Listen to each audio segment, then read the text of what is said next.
Ladies and gentlemen, magandang araw sa lahat. Bago po tayo mag-umpisa ay pinapaalalahanan ang mga buyers ng lupa na huwag magmadali sa pagbabayad sa lupa na nagustuhan. Unahin ang mag-conduct ng verification bago magbayad. Aming ipinapayo na magsagawa ng masusing pag-due diligence upang huwag magkamali sa pagbili ng lupa. Na ang aming patakaran ay verification first before payment, hindi bale na walang benta, huwag lang maibenta ang lupa na may problema.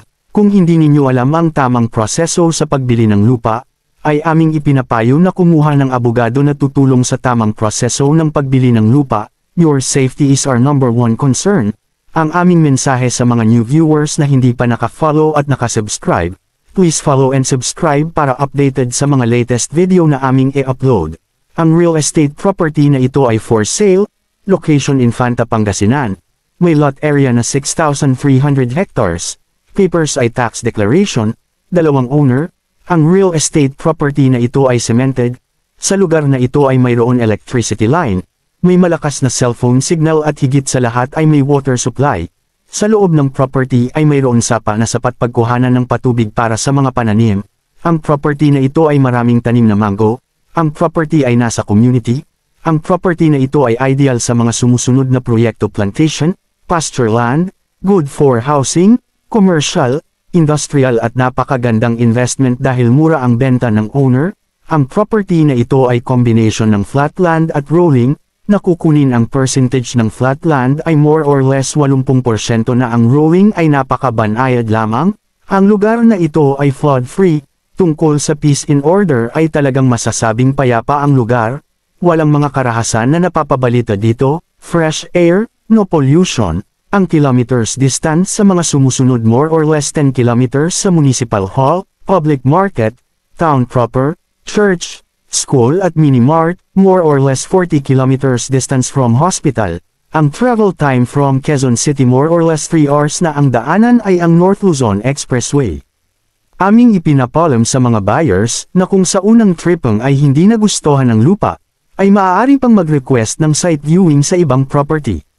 Kami ay willing na kayo ay samahan sa site viewing sa iba't ibang real estate property, hanggang sa matagpuan ang lupa na ibig bilhin.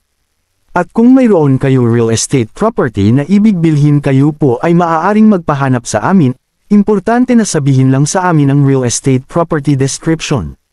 Kami ay malaking samahan ng mga ahente at brokers na maraming connection at listing ng mga real estate property for sale. Sa mga owner, seller na nagbebenta ng lupa, ngunit wala pang buyer, agent or broker, kayo po ay maaaring magpabenta sa amin ng real estate property. Kami ay mayroon social media platforms na doon advertise ang lot for sale. Ang pag-advertise ay free nang dahil ito ay kasama na sa aming serbisyo.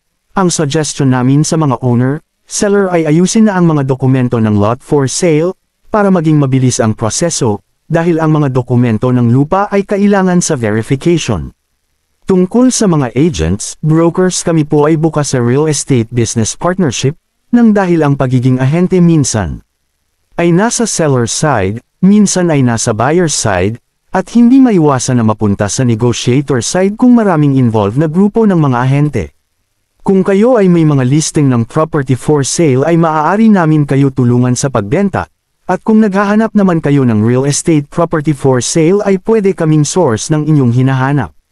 Sa mga buyers na gusto magpaayos ng mga real estate transaction ay maaari ninyo kunin ang aming serbisyo sa mga sumusunod: relocation survey, lot survey, transfer of ownership at marami pang iba. Sa mga first-time buyer, kayo po ay aming alalayan sa tamang proseso ng pagbili ng lupa.